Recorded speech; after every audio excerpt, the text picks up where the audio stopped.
Hello students. स्वागत है आप सभी का यूपीआई टेन इंस्ट्रक्टर के इस यूट्यूब प्लेटफॉर्म पे। जैसा कि आप सभी को पता है कि आपके सिलेबस में एनवायरनमेंट का जो टॉपिक है वो दिया गया है, जिसमें पर्यावरणीय मुद्दे मेंशन किए गए हैं। तो इन पर्यावरणीय मुद्दों में मैं आज आपको प्रदूषण से रिलेटेड कुछ बेहतरीन क्वेश्चंस कराऊंगा, जिसमें अनियंत्रित प्रदूषण के कारक और प्रदूषण से संबंधित कुछ बेहतरीन सवाल आपको देखने को मिलेंगे। तो चलिए शुरू करते हैं। प्रश्न है, हवा में तैरते हुए श्वसनीय सूक्ष्म कणों का आकार होता है।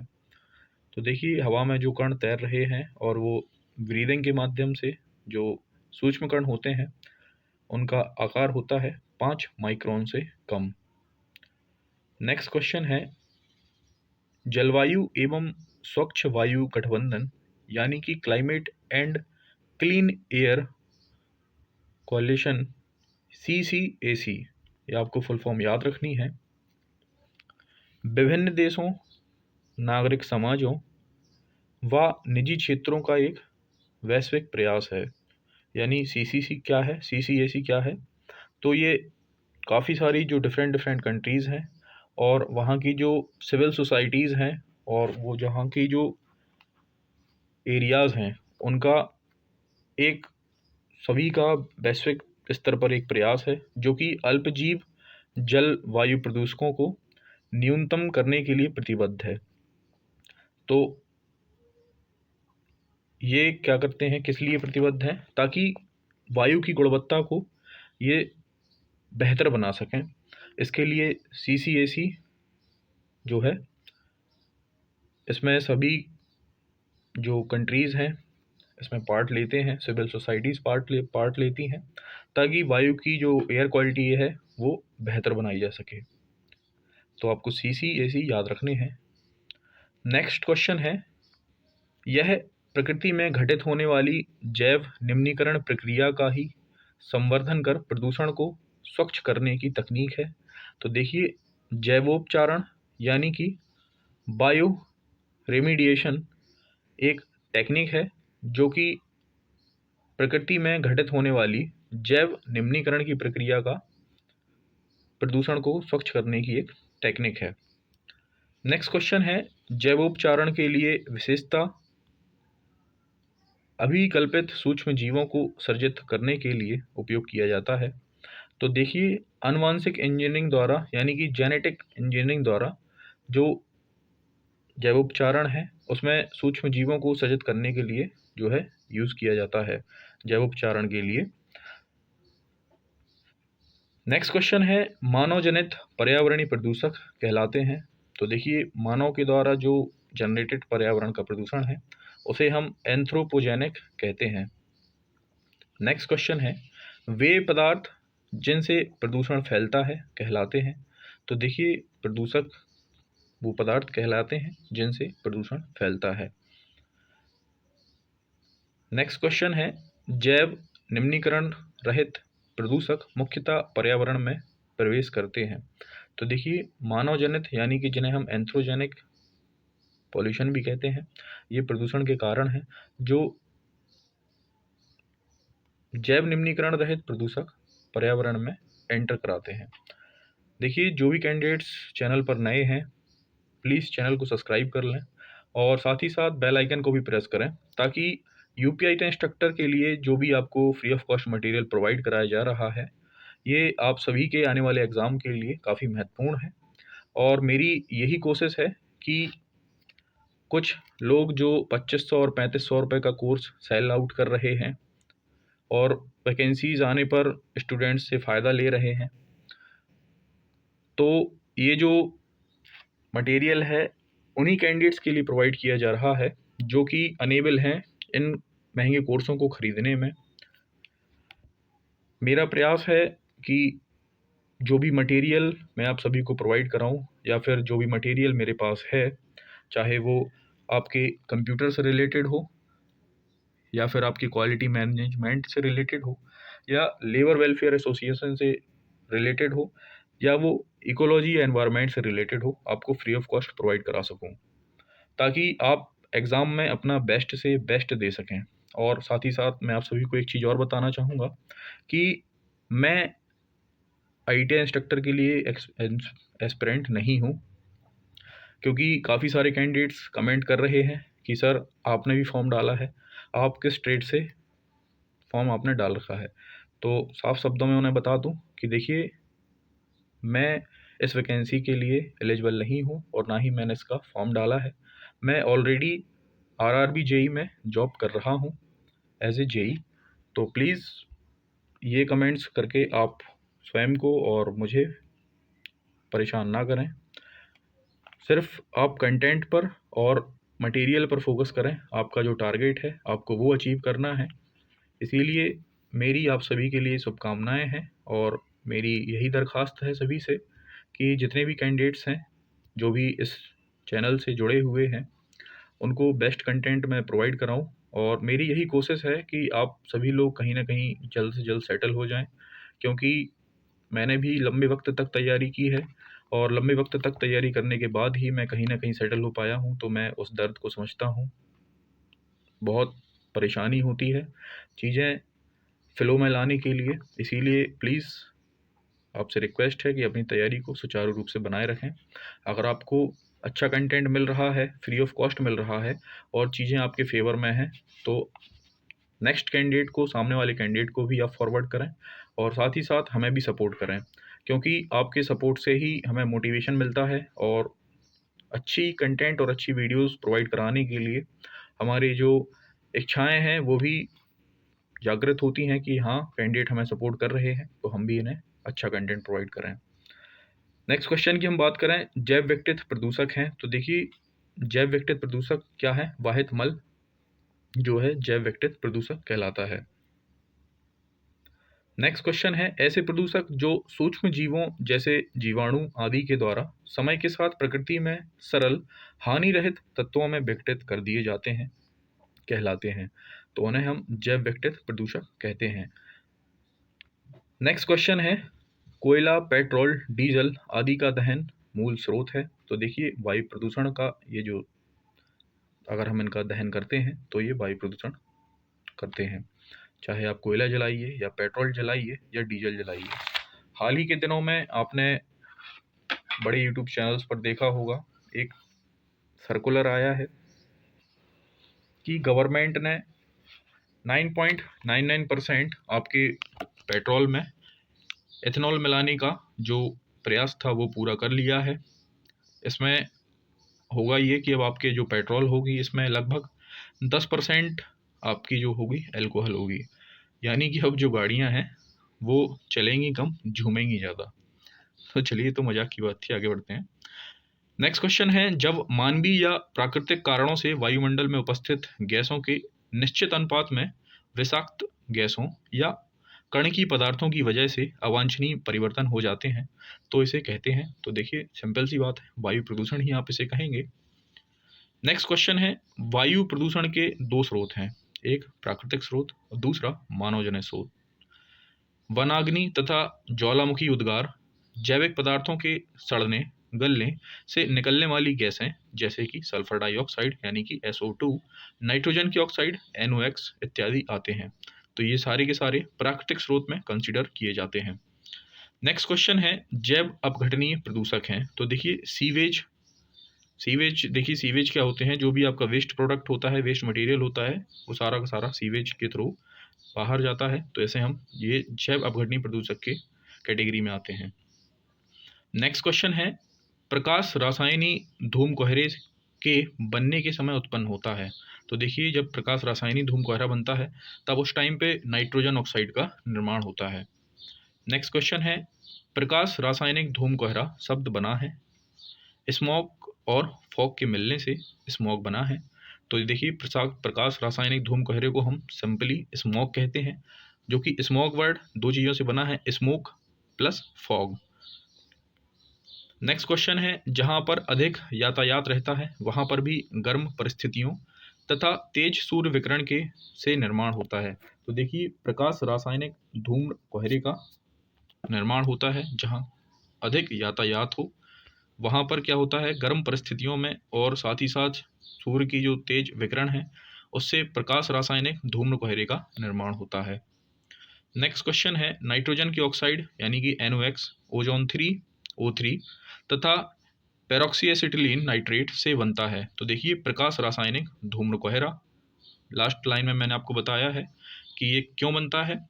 जहाँ पर अत्यधिक यातायात रहता है यानी कि जहाँ पर रस एरिया ज़्यादा होगा और जहाँ गर्म परिस्थितियों होंगी, साथ ही साथ सूर्य का तेज विकिरण होगा, वहाँ पर प्रकाश रासायनिक धूम्र कोहरे का निर्माण होता है।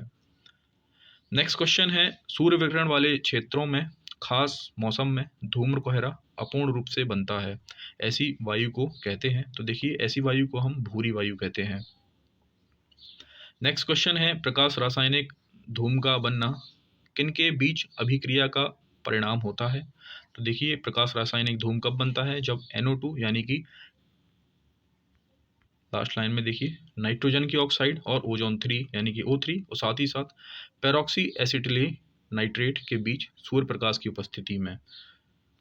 तो देखिए ये एक जो क्वेश्चन था उसी में सारे के सारे आंसर थे, तो आपको अच्छे से तैयारी भी करनी है इसी के साथ। नेक्स्ट क्वेश्चन है, गर्म, शुष्क और तीव्र सौर विकिरण वाले महानगरों में वायुमंडलीय हाइड्रोकार्बन और वाहनों के बीच संयंत्रों से निकलने वाली नाइट्रोजन ऑक्साइड सूर्य के प्रकाश में अभिक्रिया करके कई सारे द्वितीयक प्रदूषक बनाती है, जैसे कि ओजोन, फॉर्मेल्डिहाइड और पेरोक्सी एसिटिल नाइट्रेट यानी कि पैन। तो ये आपको याद रखने हैं कि गर्म, शुष्क और तीव्र सौर विकिरण वाले महानगरों में जो वायुमंडलीय हाइड्रोकार्बन और वाहनों से व बिजली संयंत्रों से निकलने वाली जो नाइट्रोजन ऑक्साइड है वो सूर्य के प्रकाश में रिएक्शन करके क्या बनाती है, ओजोन, फॉर्मेल्डिहाइड तथा पेरोक्सी एसिटिल नाइट्रेट यानी कि पैन। देखिए आपसे पैन की फुल फॉर्म भी पूछी जा सकती है, तो आपको ये नोट डाउन करके रखना है कि पैन यानी peroxy acetyl nitrate. Next question है, इन अभिक्रियाओं को प्रकाश रासायनिक कहते हैं क्योंकि इनमें दोनों शामिल होते हैं। इसमें देखिए किन्हें जो है हम प्रकाश रासायनिक अभिक्रियाएं कहेंगे, जिसमें सूर्य का प्रकाश और रासायनिक प्रदूषक दोनों शामिल हों, उन्हें हम प्रकाश रासायनिक कहते हैं। नेक्स्ट क्वेश्चन है, ऑक्सीजन व नाइट्रोजन के मिलने से नाइट्रिक ऑक्साइड यानी कि NO बनती है। यह गैस वायु से मिलकर नाइट्रोजन डाइऑक्साइड यानी कि NO2 का निर्माण करती है। तो इसमें पूछा गया है कि NO2 जो है उसका टेस्ट कैसा है और कलर कैसा है। तो देखिए NO2 भूरे रंग की एक तीखी गैस होती है जो कि ऑक्सीजन व नाइट्रोजन के मिलने से नाइट्रिक ऑक्साइड बनाती है, तथा जब यह गैस वायु से मिल जाती है तब NO2 का निर्माण होता है। नेक्स्ट क्वेश्चन है, नवजात ऑक्सीजन यानी कि नेसेंट ऑक्सीजन सूर्य के तीव्र प्रकाश की उपस्थिति में ऑक्सीजन के एक अणु यानी O2 से क्रिया करके क्या बना लेती है। तो सभी जानते होंगे कि ओजोन यानी कि O3 का निर्माण होता है। जब एक नवजात ऑक्सीजन सूर्य के तीव्र प्रकाश में ऑक्सीजन से मिलता है तब ओजोन का निर्माण होता है। नेक्स्ट क्वेश्चन है, परऑक्सिल मूलक या तो ऑक्सीजन के अणुओं से मिलकर ओजोन बना लेते हैं अथवा नाइट्रोजन डाइऑक्साइड से मिलकर निर्माण करते हैं। देखिए परऑक्सी मूलक जैसे कि जो नवजात ऑक्सीजन है, अगर वो ऑक्सीजन के अणुओं से मिलेगा तो ओजोन बनाएगा, अगर वो नाइट्रोजन ऑक्साइड के अणुओं से मिलेगा तो वो पेरोक्सी एसिटिल नाइट्रेट यानी कि पैन का निर्माण करता है। तो आपको ये याद रखना है। नेक्स्ट क्वेश्चन है, यह क्लोरोप्लास्ट को नुकसान पहुंचाता है। इस वजह से प्रकाश संश्लेषण की क्षमता एवं पौधे का विकास कम हो पाता है। यह कोशिका के माइटोकॉन्ड्रिया में होने वाले इलेक्ट्रॉन यातायात प्रणाली यानी कि इलेक्ट्रॉन ट्रांसपोर्ट चेन ETC को बाधित करता है। यह एंजाइम प्रणाली को भी प्रभावित करता है। तो हमारा पैन जो कि नवजात ऑक्सीजन और साथ ही साथ आपकी नाइट्रोजन डाइऑक्साइड NO2 से मिलकर जो बनता है वो है पैन, जिसे हम पेरोक्सी एसिटिल नाइट्रेट कहते हैं। ये जो है आपका क्लोरोप्लास्ट को नुकसान पहुंचाता है, साथ ही साथ प्रकाश संश्लेषण की क्षमता एवं पौधों का विकास भी कम कर देता है, और यह कोशिका के माइटोकॉन्ड्रिया में होने वाले इलेक्ट्रॉन की यातायात प्रणाली को भी बाधित करता है। नेक्स्ट क्वेश्चन है, मनुष्य की आंखों में बहुत ज़्यादा जलन और उत्तेजना पैदा करता है, तो हमारा पेन ये मनुष्य की आंखों में जलन और उत्तेजना पैदा कर देता है। पेन तथा O3 मिलकर छोटी छोटी बूंदें बना लेते हैं। वायु में मिलकर पेन तथा O3 धुंध बना लेती है। अधिक धूम्रकुहरे के निर्माण से घट जाती है। तो देखिए अधिक तरह हो जाएगी पेन की और O3 की मिलकर जो छोटी छोटी बूंदें बनती हैं, तो धूम्रकुहरे यानी स्मोक के निर्माण से तो इसमें दृश्यता कम हो जाती है। नेक्स्ट क्वेश्चन है, भारी ट्रक यातायात, निर्वाचन सभाएं, पॉप संगीत तथा जेट उड़ान में से अधिकतम ध्वनि प्रदूषण का कारण है। तो देखिए इनमें से मैक्सिमम जो ध्वनि प्रदूषण है वो कौन करेगा? जनरल बात है जेट उड़ान, क्योंकि इनकी जो आवाज़ है वो काफ़ी ज़्यादा अधिक होती है, जो ध्वनि प्रदूषण का कारण बनती है। किसी वस्तु से उत्पन्न सामान्य आवाज़ को कहते हैं। तो देखिए ध्वनि किसी वस्तु से उत्पन्न सामान्य आवाज़ को कहा जाता है। ध्वनि की इकाई सभी जानते हैं, डेसिबल होती है।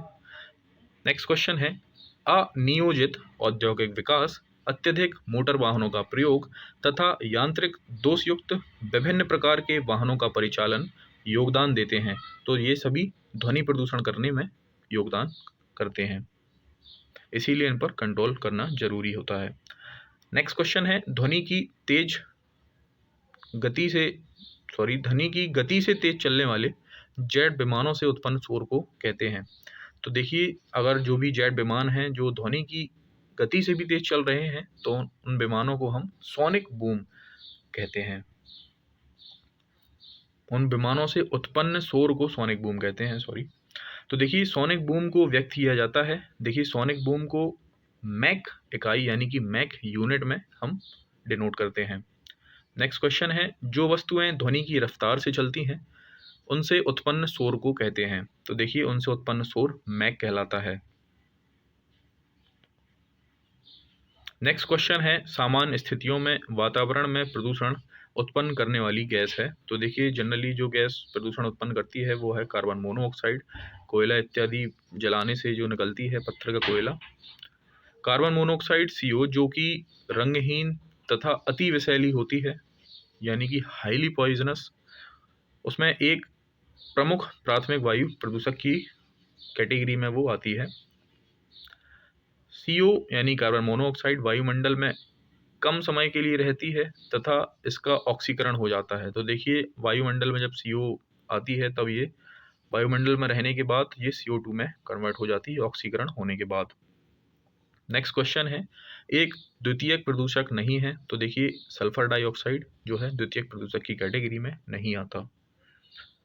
वे वायु प्रदूषक जो प्रदूषक स्रोत से सीधे वायु में मिलते हैं कहलाते हैं प्राथमिक प्रदूषक। देखिए वे वायु प्रदूषक जो प्रदूषक सोर्स से सीधे वायु में मिल जाएं वे कहलाएंगे प्राथमिक प्रदूषक। नेक्स्ट क्वेश्चन है, ऐसे प्रदूषक जो प्राथमिक वायु प्रदूषकों तथा साधारण वातावरणीय पदार्थों की क्रिया के फलस्वरूप उत्पन्न होते हैं जाने जाते हैं।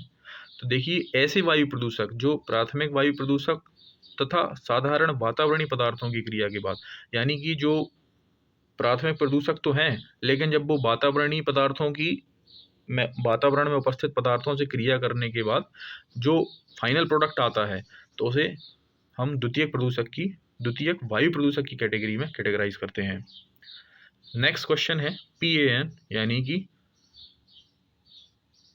परऑक्सी एसिटिलेट नाइट्रेट, ओजोन तथा स्मॉग हैं। ये देखिए सारे के सारे ये तीनों जो हैं वो द्वितीयक प्रदूषक हैं, क्योंकि जैसे आपकी जो गाड़ियां हैं इनसे निकला CO या NO वगैरह, तो जब ये वातावरण में उपस्थित सूर्य के प्रकाश में जब ये क्रिया करते हैं तब ये पैन का निर्माण होता है, ओजोन का निर्माण होता है और स्मॉग का निर्माण होता है, इसीलिए ये द्वितीयक प्रदूषक की कैटेगरी में आते हैं। नेक्स्ट क्वेश्चन है, सल्फर की ऑक्साइड जैसे कि मुख्यतः सल्फर डाइऑक्साइड, नाइट्रोजन की ऑक्साइड तथा कार्बन मोनोऑक्साइड, ये सारे के सारे प्राथमिक प्रदूषक हैं।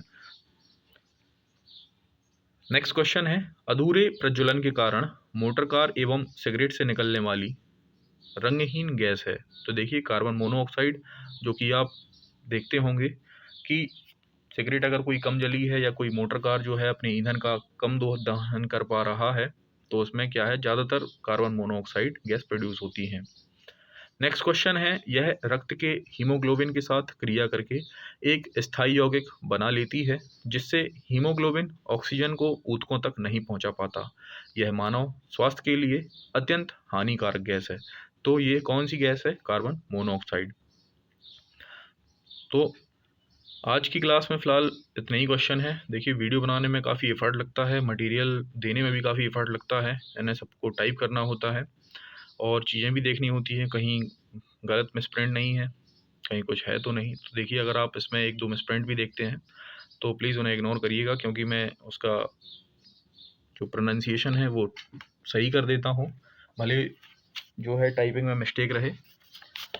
और देखिए, मैंने प्लेलिस्ट में जाकर एनवायरनमेंट आपको ऑलरेडी पढ़ा रखा है, तो जो भी कैंडिडेट्स नए हैं और जो भी एनवायरनमेंट की वीडियोस देखना चाहते हैं, लगभग 1 या 2 वीडियो में मैंने काफ़ी सारा जो आपके सब्जेक्ट से रिलेटेड एनवायरनमेंट है उसे कवर कर रखा है। तो आप वहाँ जाकर उस एनवायरनमेंट की प्लेलिस्ट को देख सकते हैं। और अगर वीडियोस आपको पसंद आ रही हैं, कंटेंट आपको पसंद आ रहा है, तो प्लीज़ चैनल को सपोर्ट ज़रूर करें, चैनल सब्सक्राइब ज़रूर करें, और वीडियोस अगर पसंद आ रही हैं तो वीडियोस लाइक करें और दूसरों तक भी शेयर करें, ताकि जो भी उत्तर प्रदेश अनुदेशक भर्ती परीक्षा या किसी अदर भर्ती परीक्षा की तैयारी कर रहा है जिसमें एनवायरनमेंट सब्जेक्ट आपका आना है, या कोई अदर कंप्यूटर वगैरह जो भी मैंने पढ़ाया है उसमें आपका आना है, तो प्लीज़ उन तक भी ये वीडियो पहुँचाएँ।